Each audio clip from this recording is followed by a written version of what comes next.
మన VVIT university absolute discipline, absolute education.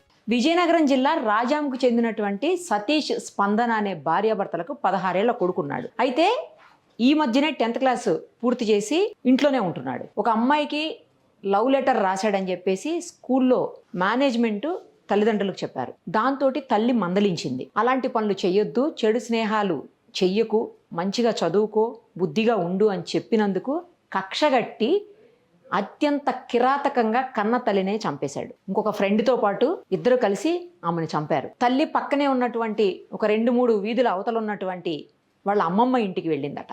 అంటే ఆమె తల్లి ఇంటికి అనమాట. వెళితే ఆమెకు ఫోన్ చేసి మరీ నాకు ఆకలేస్తుందమ్మా, ఇంటికి రావా, ఏమన్నా పెట్టు అని చెప్పేసి ఫోన్ చేసి ఆకలేస్తుందని పిలిపించుకున్నాడు అనమాట. ఇంటికి పిలిపించుకుని ఆమె హ్యాండ్స్ వాష్ చేసుకుంటుంటే ఇంటికి వచ్చి పాపం కొడుక్కి ఏమన్నా చేసి పెడదామని చేతులు కడుక్కుంటున్నట్టుంది ఆవిడ. ఈ దుర్మార్గుడేమో వెనకాల నుంచి వాడి ఫ్రెండ్ వచ్చి మెడ దగ్గర పట్టుకున్నాడంట. ఇద్దరు కలిసి ఆమెను చంపేశారు. కత్తితోటి 18 చోట్ల బాడీ మీద పొడి చేశారు. ఎంత ఘోరమో చూడండి అసలు. ఆకలేస్తుందని ఇంటికి పిలిచి తల్లిని చంపేయటం, కిరాతకంగా చంపారు. అది కూడా ఆ రెండో వాడు వాళ్ళ తల్లిదండ్రులతో గొడవట. వాడు ముంబై వెళ్ళిపోవాలి. క్రికెట్ గ్రౌండ్లో ఇద్దరికి పరిచయం ఏర్పడి వాడు ముంబై వెళ్ళిపోవాలంట. ఇక్కడుంటే తల్లిదండ్రులు సరిగ్గా ఇతను ఎదగనివ్వట్లేదని చెప్పేసి ముంబై వెళ్ళి సెటిల్ అవ్వాలి, నేను అక్కడ డాన్ అవ్వాలి అని చెప్పేసి ముందు నుంచి అతనికి వీడి ఫ్రెండ్కి ఆలోచన అంట.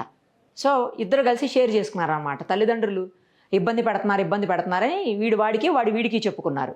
ఇద్దరు కలిసి ప్లాన్ చేసి ఈ తల్లిని చంపేశారు, స్పందన అనే ఆమెని. ఏం చూస్తున్నారా మీరు? టీవీల్లో ఏం చూస్తున్నారు, ఫోనుల్లో ఏం చూస్తున్నారు, ఇంటర్నెట్లో ఏం ఫాలో అవుతున్నారు? కన్న తల్లి, నవమాసాలు మోసి కని పెంచినటువంటి తల్లిని అంత దారుణంగా కిరాతకంగా చంపాలని ఎలా అనిపించింది? మరీ చిన్నపిల్లోడివేం కాదు కదా, 16 ఏళ్ల పిల్లోడివి, 16 ఏళ్ల అబ్బాయివి. ఆ మాత్రం సెన్స్ లేదా నీకు? కన్న తల్లిని చంపొద్దు అని నీకు ఇష్టం లేకపోతే ఇంట్లోంచి బయటికి పోకపోయావా? లేదంటే ఎక్కడొక చోట జాయిన్ అవ్వకపోయావా? హాస్టల్లోనే ఎక్కడన్నా ఉండి నీ ఇష్టానికి బతకపోయావా? తల్లిని ఎందుకు చంపాలి? కొన్నిసార్లు మనకు అనిపిస్తుంటుంది, అంటే ఎంత గారాభంగా, ఎంత ప్రేమగా అన్నీ ఇచ్చి, అడిగిందల్లా ఇచ్చి, కావాల్సిందల్లా కొనిచ్చి ప్రేమగా పెంచితే ఇంత దారుణంగా బిహేవ్ చేస్తారా? ఎన్నో ఘటనలు చూస్తుంటాం కదా. అందులో మేమైతే మరీ ఎక్కువ చూస్తుంటాము. ఆ చూసినప్పుడల్లా అనిపిస్తుంటుంది, ఏంటి ప్రేమగా పెంచడం తప్ప, లేకపోతే పట్టించుకోకుండా పెంచడం తప్ప? ఇక్కడైతే ఆమె పిల్లోడు ఆకలేస్తుంది అని కొడుకు అడగగానే పాపం అక్కడి నుంచి వచ్చిందంటే, ఆకలేస్తుంది అమ్మ అని పిలిచి అత్యంత కిరాతకంగా తల్లిని చంపాడంటే ఆడు మనిషి అసలు? ఎలాంటి వాళ్ళతో ఫ్రెండ్షిప్ చేస్తున్నారా? ఎందుకు అలాంటి వాళ్ళతో ఫ్రెండ్షిప్లు? మంచి వాళ్ళతో ఫ్రెండ్షిప్ చేస్తే మంచి బుద్ధులు వస్తాయి. చెడు స్నేహితులతోటి లేదా చెడు స్నేహాలు చేస్తే ఇలాంటి చెడు బుద్ధులే వస్తాయి, చెడు ఆలోచనలే వస్తాయి. ఇప్పుడు నీ జీవితం నాశనం అయిపోయింది, తల్లిని చంపేశావు, కుటుంబం చిన్నాభిన్నం అయిపోద్ది, తండ్రి ఏం చేయలేనటువంటి పరిస్థితి, నువ్వు జైలుకు పోతావు, నీ లైఫ్ స్పాయిల్ అయిపోతుంది. ఇవన్నీ ఎందుకు అర్థం కావట్లేదు? ఇంటర్నెట్లోనో, ఫోనుల్లోనో, లేకపోతే టీవీల్లోనో చూసి కిరాతకంగా దారుణంగా వ్యవహరిస్తున్నారు. కానీ దాని పర్యవసానాలు కూడా చూడండి రా. ఆ తర్వాత ఏం జరుగుతుందో కూడా తెలుసుకోండి. మీరు ఏదన్నా ఒక తప్పు చేస్తే, ఒక హత్య చేస్తే, లేదు సంఘ వ్యతిరేక కార్యకలాపాలను చేస్తే ఆ తర్వాత మీకు ఏమవుతుంది? సంఘ విద్రోహ చర్యలకు పాల్పడితే ఆ తర్వాత మీ జీవితం ఏమైపోతుంది? దానికి పడేటువంటి శిక్షలేంటి, ఎలాంటి బాధపడాలి, ఎలాంటి బాధలను అనుభవించాలి, ఇవన్నీ కూడా తెలుసుకోండి. ఆ తర్వాత చంపాలా వద్దా, ఇలాంటి పనులు చేయాలా మీకే అర్థమవుతుంది. ఇంకో విషయం ఏంటంటే, సెక్షన్స్, ఈ చట్టాలు, శిక్షలు ఇవన్నీ కూడా అసలు 7th 8th క్లాస్ నుంచే బుక్స్లో కూడా పెడితే బెటర్ ఏమో అనిపిస్తుంది నాకైతే. ఇప్పుడు స్పెషల్గా చట్టాల గురించి తెలియాలన్నా, లేకపోతే ఏదన్నా శిక్షల గురించి తెలియాలన్నా, ఆ పర్యవసానాలు వినాలన్నా, తెలుసుకోవాలన్నా లా చదవటం, ఆ సెక్షన్స్ చదవటం, వాటికి పడేటువంటి శిక్షలు ఏంటి, ఏం చేస్తే ఏం జరుగుతుంది, ఇవన్నీ తెలియాలంటే లా చదవాలి.